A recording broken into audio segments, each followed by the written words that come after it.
Amados hermanos, muy buenas tardes. Que Dios los bendiga en esta tarde hermosa, calurosa. Y vamos a iniciar el estudio de la carta a los romanos. Vamos a orar antes de comenzar. Buen Dios y Padre celestial, gracias Señor por la palabra. Gracias mi Dios porque sabemos que a través del estudio que vamos a iniciar en esta tarde, sabemos, Padre, de que vamos a aprender bastante.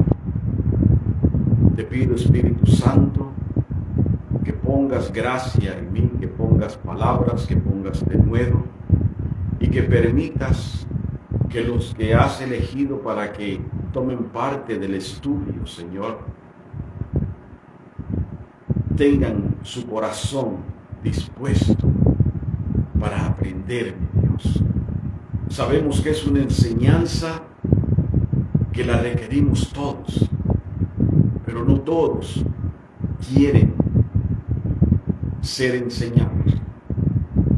Pero en este momento, Padre, yo invoco tu presencia y te ruego en el nombre de Jesús que permitas que este lapso de tiempo, Padre, en el que vamos a estar estudiando la carta a los romanos, que sea un tiempo aprovechable, Señor, para nuestra vida. Que por medio del estudio, Señor, nos capacitemos, que conozcamos la doctrina de Cristo y que por este medio, Señor, podamos nosotros compartir con nuestros demás hermanos, nuestros familiares, nuestras amistades.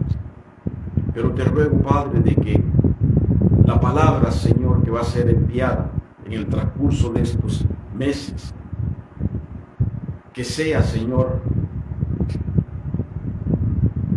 enviada, mi Dios, a un corazón dispuesto, para que esta semilla, Señor, germine, que dé fruto, que no únicamente oigamos por oír, o que nos conectemos únicamente por curiosidad, o simplemente por estar conectados un momento, sino que atendamos, Señor, la enseñanza. Tú sabes, oh Dios, el trabajo que hemos tenido, que hemos estado estudiando. Tú sabes, mi Dios, de que dedicamos tiempo a ello. Y lo hacemos con gusto, mi Dios, lo hacemos con amor, porque primeramente lo estamos haciendo para ti. Pero con el anhelo, Señor, de que mis hermanos puedan aprender, Señor. Hay tantas cosas no ocultas, sino que no se nos han expuesto, Señor. Pero gracias, mi Dios, por la oportunidad que me das, por el tiempo que me das, Señor, por la energía, mi Dios, que pones en mí para que yo tenga tiempo, horas de dedicación a este estudio. Bendice a cada uno de los que van a conectarse hoy y sé tú a través de tu Espíritu administrándolos, oh Dios, y poniendo el querer como el hacer por tu buena voluntad. Gracias, Señor. Vamos a iniciar el estudio de esta tarde en tu nombre. Y gracias en el nombre de Cristo Jesús. Amén. Bien, amados hermanos. Vamos a la introducción de la carta a los romanos. Y hoy solo voy a dar la introducción, no voy a explicar absolutamente nada, solamente nos vamos a dedicar a dar la introducción. Hasta la próxima semana, si Dios nos permite, estaremos ya entrando al capítulo 1, al versículo 1. Pero quiero dejarles esto, amados hermanos. Cada vez que usted se exponga, por decirlo de una manera, o quiera leer un libro de la Biblia, yo le aconsejo, como aspirante a predicar la palabra, o simplemente como un hombre o una mujer que quiere aprender, que quiere saber qué es lo que Dios puede darle a través de la Biblia. Entonces yo quiero dejarle esto, que cuando usted comience por decirlo así, abre su Biblia, no la abra o ponga el dedo donde usted la abrió. No. Propóngase a leer la Biblia. Propóngase a entender el libro. O sea, de que cuando usted abra la Biblia, no ponga el dedo y diga, a ver, ¿qué me dice Dios? ¿Qué me dice el Señor? Porque eso es como adivinar, ¿verdad? Hay hermanos de que así se han acostumbrado. Abren la Biblia y algunos hasta cierran los ojos. Abren la Biblia y cierran los ojos y ponen el dedito. A ver, ¿qué es lo que Dios les va a decir? No, no es adivinación. Cuando usted se proponga en su corazón estudiar un libro de la Biblia, hágalo, pero dentro de un contexto que le va a beneficiar a usted. ¿Ok? Ahora, para que usted lo pueda entender, usted necesita hacer lo que yo voy a hacer hoy esta tarde. Primero, debe de ir a la introducción. No, eso no hay, como dicen, vuelta de hoja. Tiene que ir a la introducción. Entender bien la introducción del libro. ¿De qué va a hablar el libro? Por ejemplo, si usted abre la Biblia en Filipenses, pero no se preocupa por entender la introducción del libro, y usted dirá, pastor, pero ¿cómo hago eso? Déjeme decirle, hay libros y hay Biblias que ya traen la introducción, que traen la introducción del libro, pero son Biblias de estudio, ¿verdad? Pero hay libros que se llaman compendios bíblicos. Los compendios bíblicos son los que hacen un resumen corto de lo que va a hablar el libro. Entonces, cuando usted lee la introducción del compendio y va al libro del cual usted quiere hablar, entonces usted ya lleva una idea de qué se trata el libro. Es como, mire, escúcheme, es como cuando usted ve una película, ya sea en el cine o en la televisión.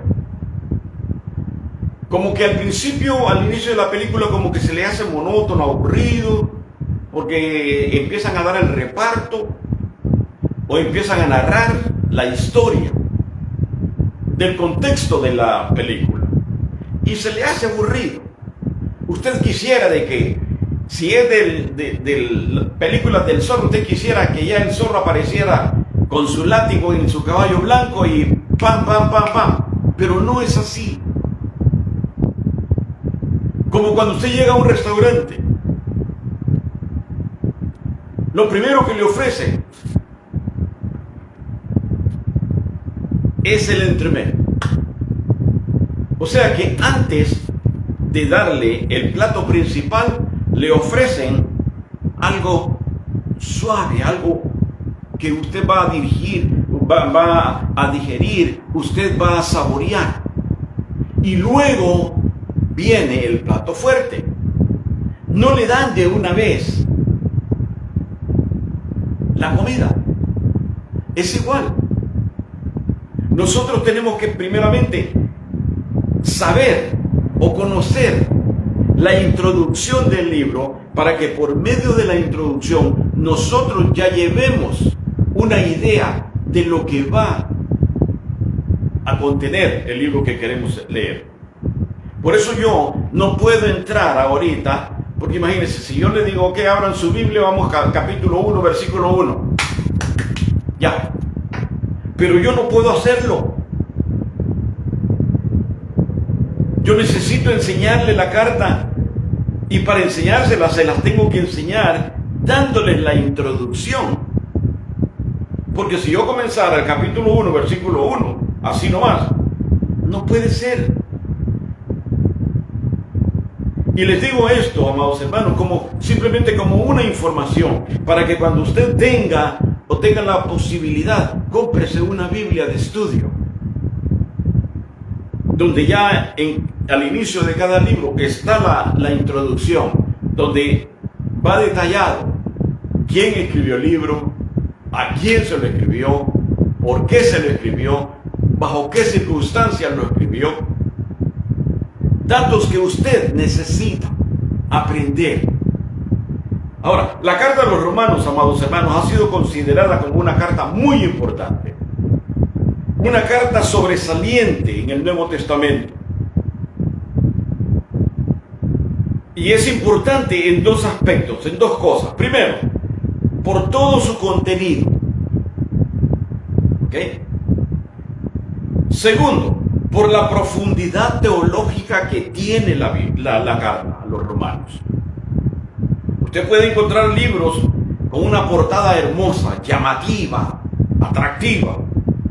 Pero cuando usted lee el libro, se va a dar cuenta de que no tiene nada que ver la pasta del libro. Porque por dentro del libro es vacío, no tiene sustancia. Ahora, la carta, refiriéndome a la carta de los romanos, esta carta revolucionó la mente de muchos hombres. Por ejemplo, Martín Lutero, cuando leyó la carta, capítulo 1, versículo 17, que fue el verso que le quitó la venda de los ojos a Martín Lutero. Recordémonos que era un sacerdote luterano, pero él tenía ansiedad, él tenía esa ansiedad. Él fue un reformador en el siglo XVII y él quería encontrar la forma de tener paz con Dios, pero era algo que él no podía conseguir por sus propios medios, haciendo votos de castidad, votos de pobreza, porque él ansiaba llegar a la presencia de Dios, tener esa relación con Dios, pero lo hacía por medios propios, por medios personales. Como decía, haciendo votos de castidad, haciendo votos de pobreza, ayunando, porque sentía la culpabilidad, sentía que sobre él cargaba un peso. Entonces los dirigentes de él vieron de que él era un muchacho curioso y que hacía muchas preguntas, y en veces como que no muy bien les vamos a decir, no muy bien les caía el muchacho este, porque preguntaba demasiado. Entonces ellos dispusieron, para quitárselo de encima, dispusieron enviarlo al seminario de teología para que él pudiera aplacar la ansiedad, la inquietud que tenía de conocer verdaderamente el Evangelio. Pero cuando está estudiando, lee la carta a los Romanos, capítulo 1, versículo 17, donde dice: porque en el Evangelio la justicia de Dios se revela por fe y para fe, como está escrito, mas el justo por la fe vivirá. Ese versículo le quitó la venda de los ojos. De ahí inició esa revolución en el siglo XVII. Se declaró en contra del catolicismo, se declaró en contra del Papa. Escribió 95 tesis, o sea, 95 pergaminos, y los clavó en las ventanas y en las puertas y en las paredes de todo el templo en Wittenberg, en Alemania, en la catedral de Alemania. Allí clavó todas las tesis, donde él encontró de que la salvación era por fe. Encontró el versículo 17, mas el justo por la fe vivirá. Y a él le habían enseñado que por indulgencias. Ahora, cosa curiosa, que hoy, a quien ellos han considerado hasta hoy en día como el mayor de los herejes, ahora hasta el Papa Francisco se ha unido a los festejos colocando una estatua en el Vaticano. ¿Cómo la ve? Después que fue rechazado, que fue perseguido porque lo iban a matar, que un rey intervino por él, porque en ese entonces a los evangélicos los mataban, les cortaban la cabeza, y un rey intervino por él y tuvo que huir por su fe, por su convicción, porque él fue el único que se declaró en contra del Papa y que dijo: el Papa no es Dios.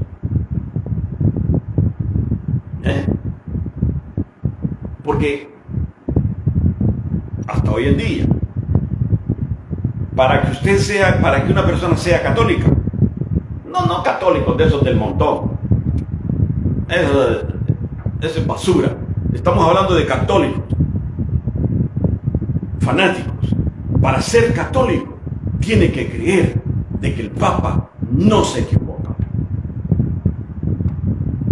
Y Martín Lutero negó esa ideología y consideró de que el Papa no es Dios y que el hombre no necesita pagar indulgencia por la salvación, porque la salvación se obtiene por medio de Jesucristo. Porque las indulgencias se reunían los sacerdotes y cada uno tomaba un turno. Ya fuera de una semana, él estaba ahí, llegaban los pobres, los ricos, los de mediana, ¿verdad? Y ellos pagaban por sus pecados. Ellos le daban un certificado firmado y sellado de que sus pecados habían sido abolidos. ¿A cuenta de qué? A cuenta de grandes cantidades de dinero.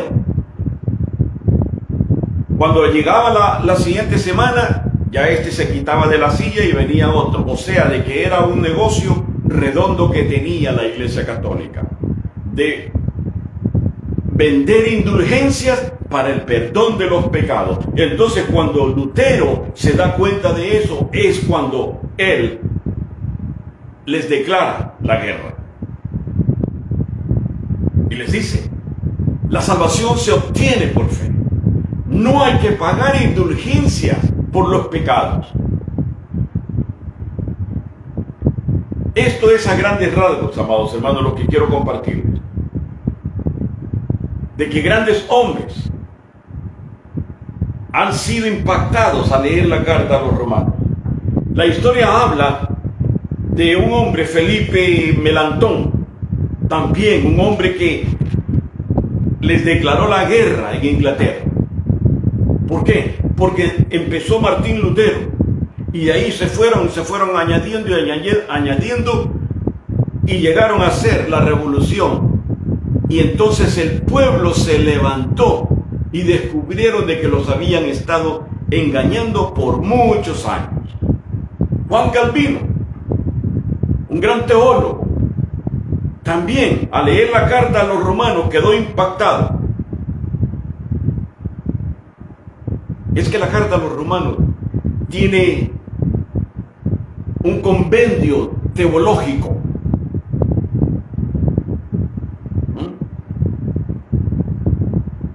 Si usted quiere conocer la doctrina de Cristo, usted necesita leer la carta.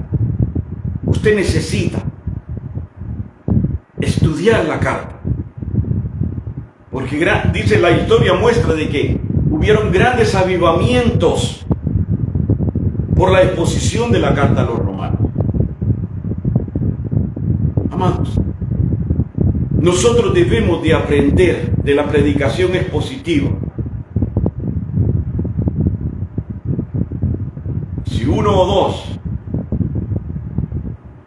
salen instruidos, gloria a Dios. Porque muchas veces, cuando son estudios como los que hemos estado impartiendo en Santiago y ahora Romanos, no todos, amados hermanos, esto no es para todos. O sea, es para todos, pero no todos quieren esforzarse para aprender. Porque la mayoría se ha, vamos a decir, conformado a que le den unos 2 o 3 versículos así superficialmente y ya es un gran alimento. Pero nosotros, como cristianos, debemos de, así como nosotros nos preocupamos por saber quién era mi tatarabuelo, quién era mi abuelo, quiénes eran mis tías, quiénes eran mis primos, así debemos nosotros de conocer la palabra de Dios. Lo que sufrieron todos aquellos hombres y mujeres para que la palabra de Dios esté presente en nuestros días. Entonces, nosotros debemos de aprender de la predicación expositiva, porque hay predicación temática, hay predicación textual, pero la predicación expositiva es aquella que se lee un verso y se explica el verso y se aplica el verso. O sea, se lee el verso, se explica y se aplica. Y déjeme decirle de que no es cosa fácil. Es cansado, para el predicador es cansado esta clase de predicaciones. ¿Por qué? ¿Por qué es cansado? ¿Por qué es difícil?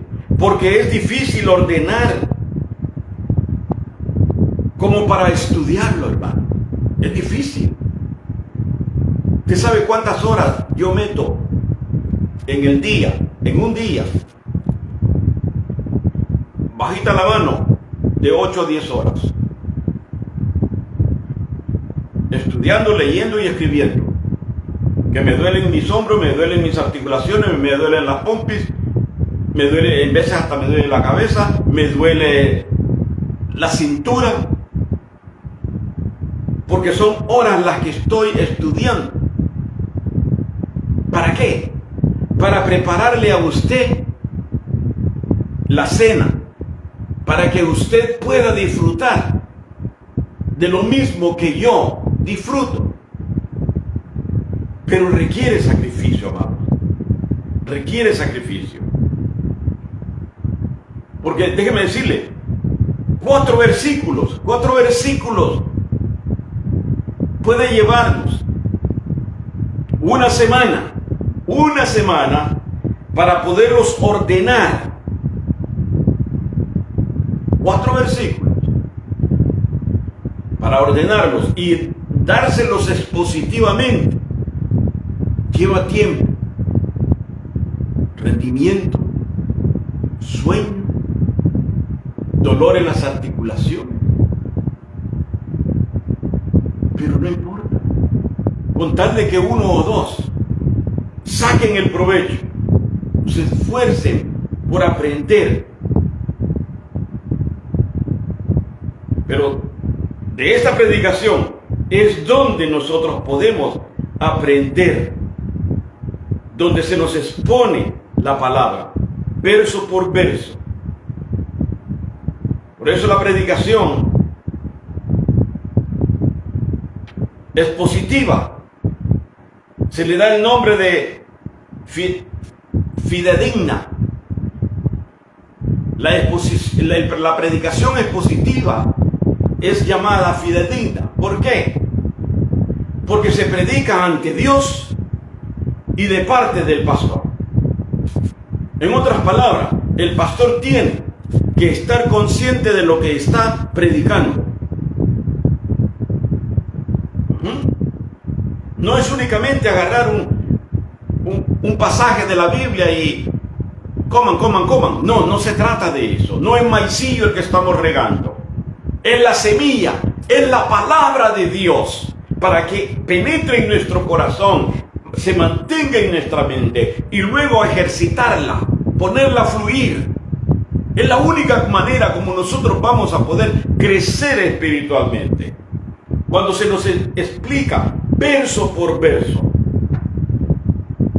Y como dije, se le da el nombre de fidedigna porque se predica ante Dios y de parte del pastor o del predicador. Por eso, amados, no se conforme con menos. No se conforme con que le den 2 o 3 versículos ahí, de Juan 3:16, de Salmo, de Esther, de Eclesiastés. No se conforme, usted necesita más que eso para crecer espiritualmente. Como dije, grandes avivamientos han venido por la exposición de la palabra. Porque lo que trae convencimiento no es el predicador, no es el pastor. Lo que trae convencimiento es la palabra de Dios. Pero si es lo menos que nosotros, lo que nosotros recibimos o se nos expone, ¿qué podemos crecer nosotros?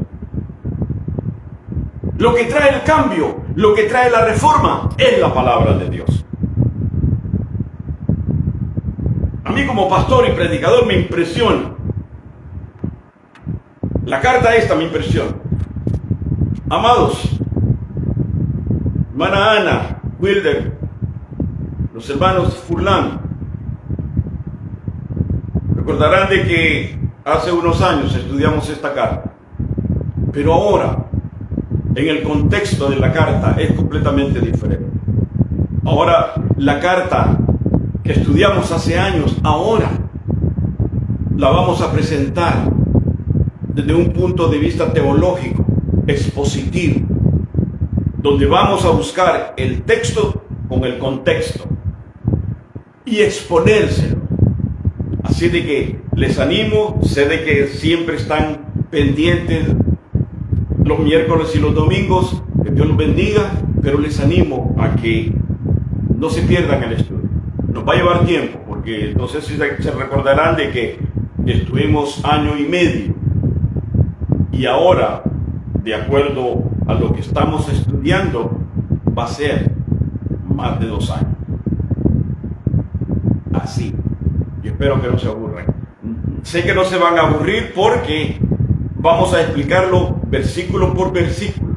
Y nos vamos a ir, nos vamos a mover. No nos vamos a quedar en el versículo literal, no. Nos vamos a profundizar. Nos vamos a ir al original. Porque necesitamos conocer, necesitamos aprender del original. Entonces, decía, como pastor y predicador me impresiona la carta, porque se aprende. Y vean, ahora que hay tanta confusión doctrinal, tanta distracción, es fácil que la gente busque el entretenimiento. Es fácil. Porque algunos no dedican tiempo al estudio para compartir con la congregación. Agarran ahí Juan capítulo 3, versículos del 1 al 15. Ahí se lo van dando literal. Se cumplió media hora o 25 minutos y ya. Ese fue el estudio. No, hermano. Usted necesita más que eso. Porque usted es un dirigente, usted es un soldado. Usted tiene que tener la capacidad. Usted tiene que conocer las tácticas espirituales para poder confrontar las adversidades espirituales.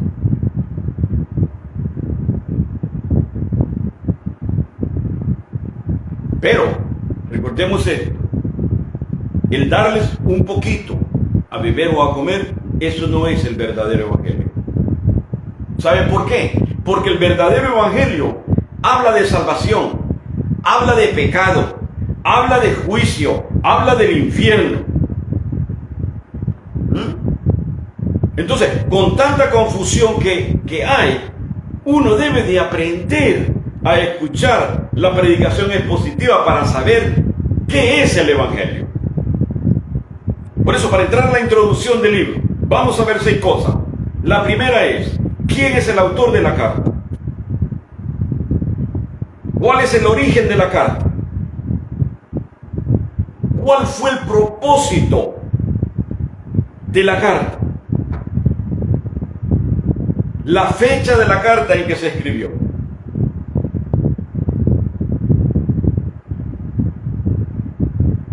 ¿Por qué razones se escribió? ¿Y quién es el fundador de la iglesia en Roma? Lo primero, ¿quién es el autor de la carta? Las evidencias externas e internas nos muestran de que fue Pablo. La evidencia interna dice que el autor se identifica como Pablo. Cuando vemos usted en el capítulo 1 de Romanos, versículo 1, al inicio dice, Pablo, apóstol de Jesucristo. Tiene una firma estampada. Entonces, no cabe duda de que Pablo es el escritor de la carta. Entonces, la evidencia interna nos muestra que el autor es Pablo, que es reconocido como el apóstol de los gentiles. Porque cuando Dios lo llamó, ¿se acuerda cuando tuvo el encuentro personal con Jesús, con Jesucristo? Cuando el Señor lo llamó, Hechos 9:15, ve, porque instrumento escogido me es este para llevar mi nombre.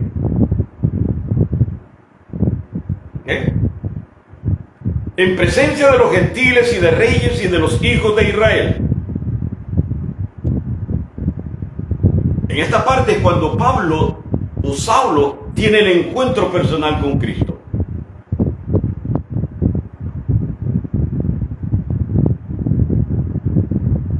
Y de acuerdo a la narrativa, todo apunta de que Pablo es el que escribió. Ahora, la evidencia externa, las evidencias externas, amados hermanos, son buenas, pero no se pueden sostener si la Biblia no lo confirma. ¿Ah? Porque estamos hablando de las evidencias internas dentro de la palabra. Pero las evidencias externas pueden ser los pensamientos de fulano, mis pensamientos, los pensamientos de un teólogo. Pero mientras la palabra no lo confirme, no puede ser. Hay un libro que se titula Los Padres de la Iglesia. Esto se llama así porque eran los que posteriormente, después de los primeros apóstoles, ellos continuaron con el trabajo que el Señor había ordenado. O sea, los apóstoles primarios, Pedro, Juan y todos los demás. Que todavía hay debates, porque hay quienes dicen de que Pablo fue el último apóstol. Discuten sobre el tema, que en parte tienen razón. Pero déjeme explicarle esto. Es el último apóstol que se menciona para el trabajo de la iglesia. Pero más que todo lo hacen ahora, porque ahora hay una nueva onda.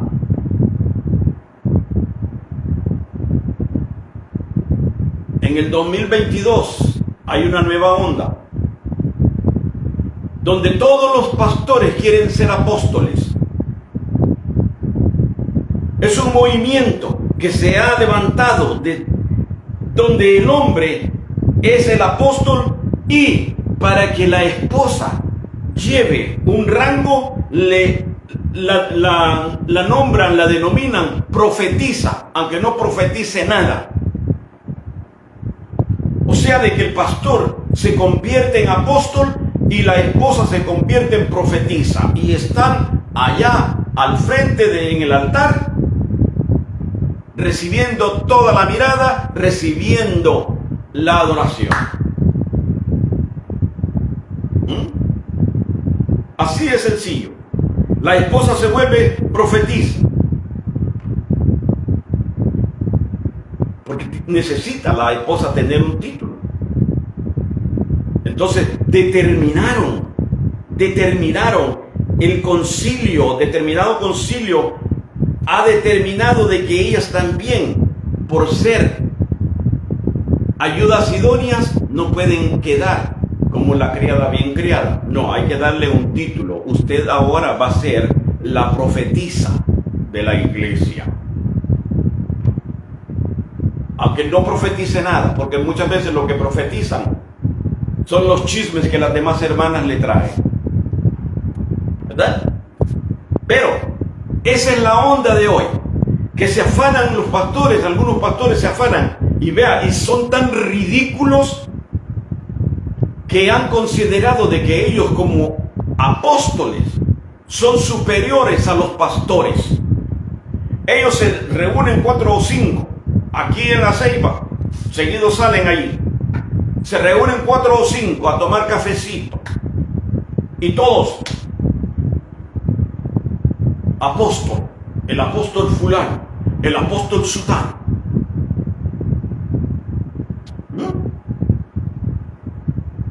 O sea, de que, amados hermanos, los están ascendiendo. Y en el estudio de Santiago expliqué que el ser apóstol es un rol o es un rango.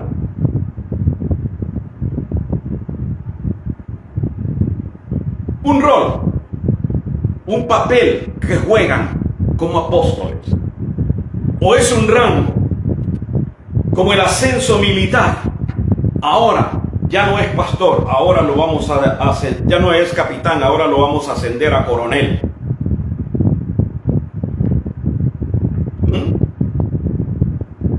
Lo hemos hecho como un rango, amados hermanos, para tener dentro de sí una autoridad que Dios no nos ha dado. Pero sí, todos, porque déjeme recordarle de que apóstol significa enviado. Y todos, cada uno de nosotros, hasta el más nuevo que haya entregado a Jesucristo su vida, tiene la fortuna o la dicha de ser un apóstol, en el sentido de que si notificamos de que apóstol significa enviado, entonces cuando Jesús dijo, id por todo el mundo y predicad el evangelio, todos tenemos un papel importante como apóstol. Ahora, los apóstoles de hoy, juzgue usted, no son como los de antes, como aquellos apóstoles que se partieron la espalda, que fueron torturados, sacrificados, para que el evangelio permaneciera vigente. No. Más bien, el apostolado son los misioneros, porque son enviados y se van a las montañas, a las aldeas, a romper piedra, a abrir nuevas visiones, a predicar el evangelio. Esos son los verdaderos apóstoles, no el montón de zánganos sinvergüenza que se ponen allí a recibir lo mejor de los hermanos. Y se lo digo con autoridad, hermano. Son sinvergüenzas, porque se han acreditado el nombre de apóstol como un ascenso. Desafortunadamente, en la milicia ya no hay más de general, es el último rango. Ahora, ¿qué aspirarán o con qué van a salir los futuros apóstoles?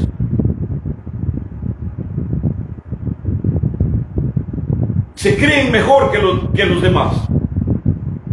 Critican a los pastores, porque ven y una iglesita que tiene pocos empiezan a criticarlo. Pastor, usted se acuerda, apóstol, cuando nosotros comenzamos y cómo teníamos de gente.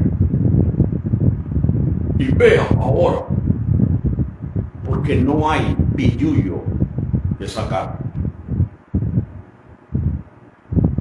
En mi opinión, los apóstoles son los misioneros. Esos son los apóstoles.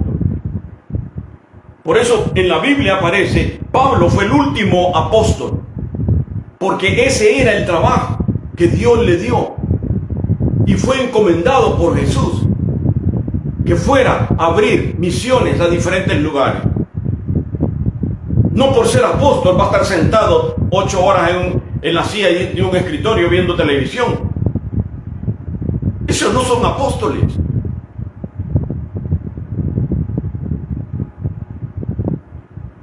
Pero tenemos que darnos cuenta, amados hermanos, que los misioneros son los que verdaderamente desempeñan la verdadera función apostólica, fundando iglesias. Pero los que dicen ser, ya no son como los que trabajaron con Jesús. Fueron los que rompieron brecha, que son a los cuales se les llamaba padres de la iglesia, a los discípulos espirituales del grupo de los primarios. Esos eran apóstoles. Bueno, ya vimos quién es el autor. Punto número 2, el lugar del origen de la carta. ¿Dónde se escribió la carta?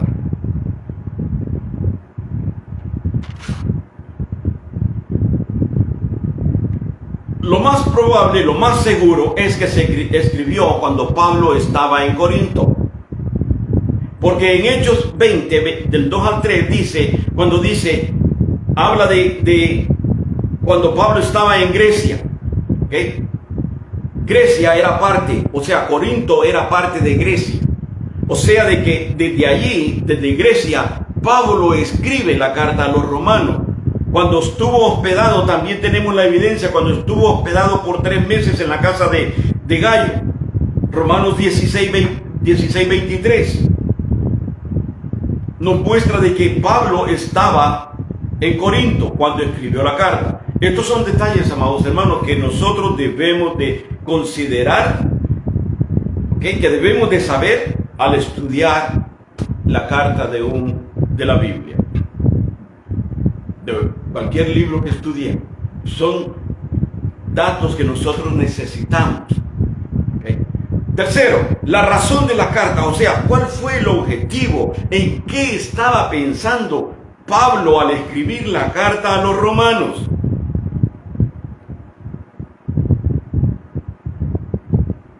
Entonces, vemos que Pablo estaba deseando ir a Roma, pero no podía. Pablo era dedicado, amaba el predicar la palabra.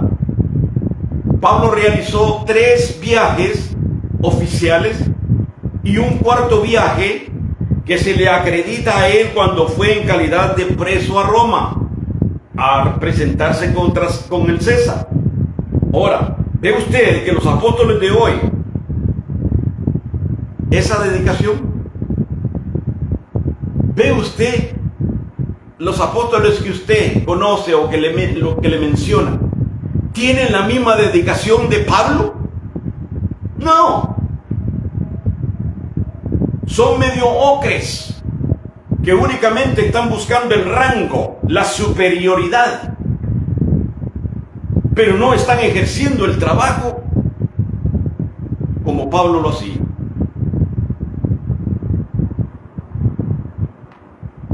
¿Por qué? Porque se autoproclaman ellos. Allí van al concilio Pente, porque por lo general ese es el mal de ellos. Van al concilio Pente y se caen con buenas ofrendas. Entonces, los del concilio lo asignan, porque no, es que es un hombre sabio, es un hombre que ya tiene que estar en la posición. Pero no se trata de posiciones, amados hermanos.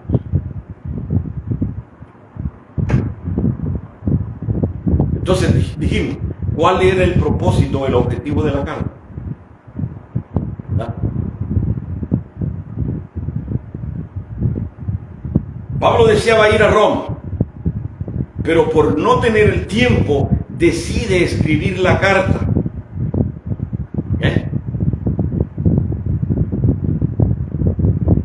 Esa fue la razón. El número 3. El objetivo era que él necesitaba ir a Roma, pero por todo lo que tenía que hacer en Corinto, él tuvo dificultad en ir. Número 4. La fecha de la carta. Se supone que en el invierno del 57 o en la primavera del año 58 después de Cristo. Esos son los únicos detalles que hay. 57 o 58. Propósito: exponer lo relacionado sobre la santidad, sobre la justicia. Pablo va a enseñarnos que la santidad que nos lleva a la salvación no es la santidad que nosotros producimos. No. Porque déjeme decirle, muchos predicamos, y sin santidad nadie verá al Señor. Y empezamos a mandar al infierno a todo mundo. ¿Por qué? Porque esa es la santidad que nosotros declaramos, pero no es la santidad a la que Pablo se refiere. No. Es la santidad que cuando creímos en Cristo, Él nos apartó del mundo, por lo tanto ya no somos del mundo. Y hemos sido apartados, nos santificó y nos dio la salvación.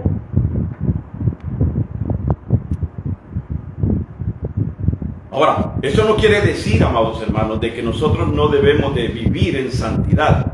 Tampoco.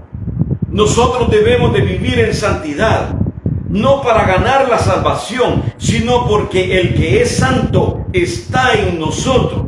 Y por eso dice, sed santo porque yo soy santo. O sea, de que entre más nosotros nos santifiquemos, más útiles vamos a ser para Dios. ¿Sabe por qué? Porque a nadie, o no digo a nadie, porque a usted no le gusta, o no le gustaría, o no le va a gustar que donde tomaron chocolate, usted se sirva jugo de naranja. No le va a gustar. ¿Por qué? Porque el vaso está sucio, ¿verdad? Es lógico, tiene lógica. Y Dios usa vasos limpios, vasos que se santifiquen. Y eso es lo que Pablo nos va a enseñar. ¿Cómo, por qué y cuándo debemos de santificarlo? Para ser utensilios limpios para Dios. Otro de los temas que Pablo va a hablar es la justicia imputada por él. O sea, por Dios. La justicia que Dios nos dio. Porque ya Dios no nos mira como pecadores, sino que nos mira como perdonados, santificados, lavados por la sangre de Jesucristo. Por eso Pablo va a hablar de la justicia, pero no de la justicia que tenían los fariseos. ¿Usted sabe cuál era la justicia que profesaban los fariseos religiosos? Como algunos de hoy.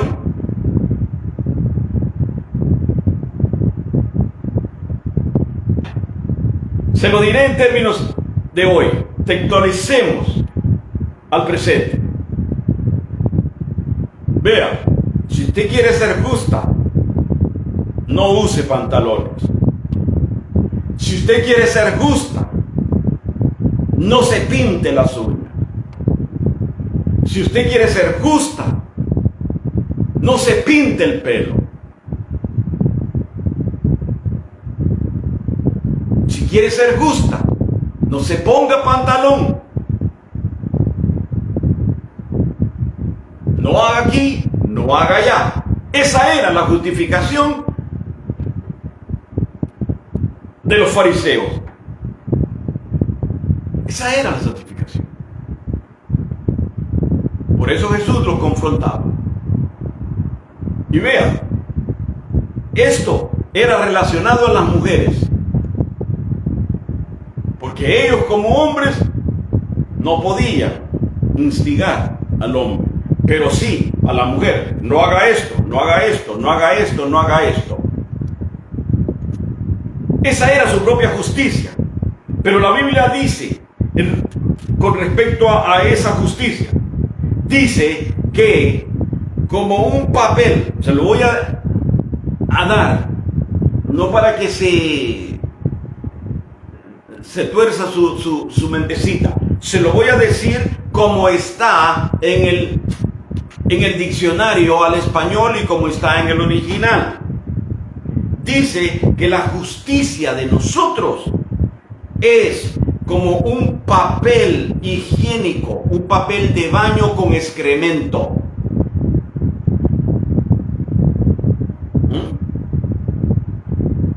O sea que la Biblia nos muestra de que nuestra justicia son como trapos de inmundicia. Traducido al español o viéndolo dentro del original griego, es papel de baño con pupú. Esa es la justicia nuestra. Esa era la justicia de los fariseos.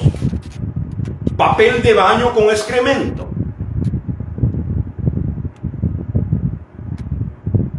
Para Dios, nuestras obras, queriéndonos ganar la salvación con buenas obras, son como papel con excremento.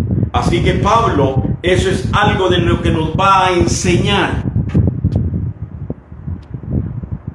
Segundo, el siguiente punto. ¿Quién fue el fundador de la iglesia? Bueno, algunos dicen que fue Pedro, otros dicen que fue Pablo. Y no fue ninguno de los dos. Los católicos dicen que Pedro. Pero las evidencias internas nos muestran que ni fue Pedro ni fue Pablo. ¿Por qué no podemos creer que no fue Pedro? Porque en el capítulo 16 de Romanos, Pablo manda a saludar a 30 hermanos en Roma. Y no mencionó a Pedro. Y lo conocía muy bien. Acuérdense de que Pedro y Pablo tuvieron un agarre. Porque Pablo se da cuenta de que Pedro estaba en dos aguas. Cuando estaba con aquellos era de una manera y cuando estaba con los otros era de otra manera. Entonces Pablo lo desenmascara delante de los demás. Tuvieron una fricción que después entraron en razón y se dieron cuenta de que efectivamente Pablo no recibió la enseñanza aquí en la tierra. Pablo se la dio el Señor directamente a él. Entonces, aquí en el versículo 16, Pablo le enseña, le manda saludos a todos, hasta los gatitos de los discípulos. Se acuerda de todo y no se iba a acordar de Pedro.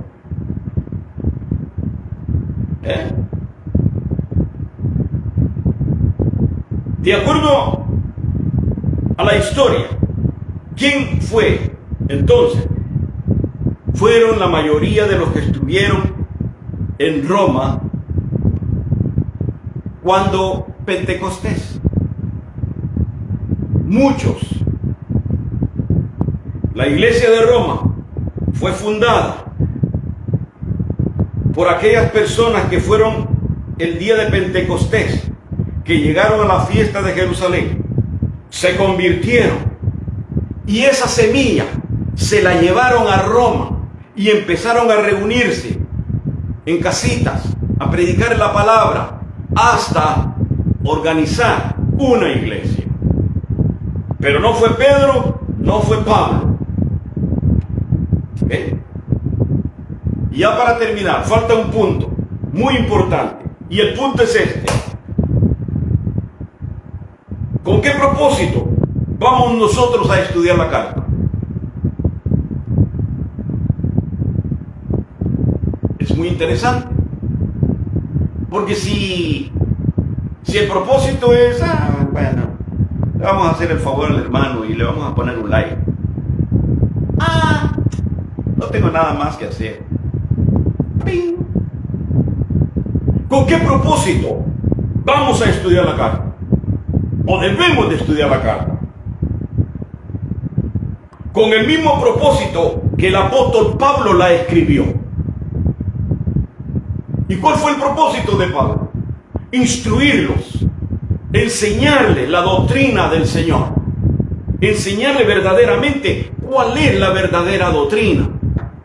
Como dije, muchas veces hay temas doctrinales que el cristiano pasa años dentro de la congregación y no se le expone la palabra. No se le habla del infierno, no se le habla de santificación, no se le habla de muchas cosas. Nomás se le habla de que no se preocupe, su salvación está segura, no tiene que hacer nada porque Cristo lo hizo todo. Una falacia, porque no es así. Y eso es lo que Pablo nos va a enseñar. Y eso debe de ser, amados hermanos, la motivación para que nosotros pongamos tiempo, dediquemos tiempo para estudiar esta carta a los romanos. Porque Pablo la escribió para capacitar a los hermanos. Nosotros nos hemos preparado para capacitarlo a usted. Pero usted necesita comprometerse con Dios y tomar el tiempo necesario, porque de la capacitación que usted adquiera de esta carta va a ser el crecimiento tanto espiritual como en conocimiento para su vida. Amén. Terminamos. Que Dios los bendiga. Vamos a orar. Padre Celestial, te damos gracias en este momento.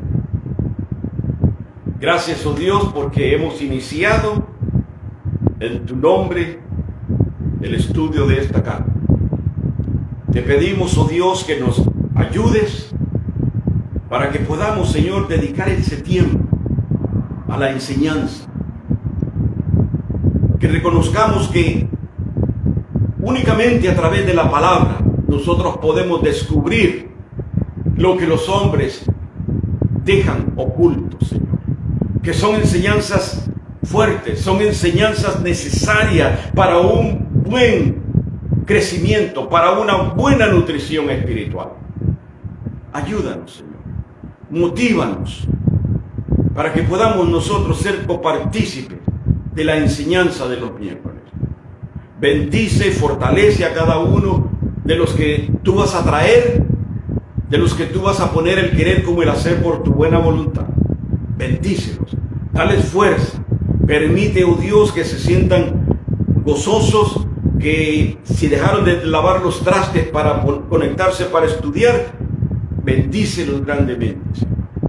Y gracias, mi Dios. Gracias por este inicio y gracias, Señor, por la oportunidad de servir. Gracias en el nombre de Cristo Jesús. Amén.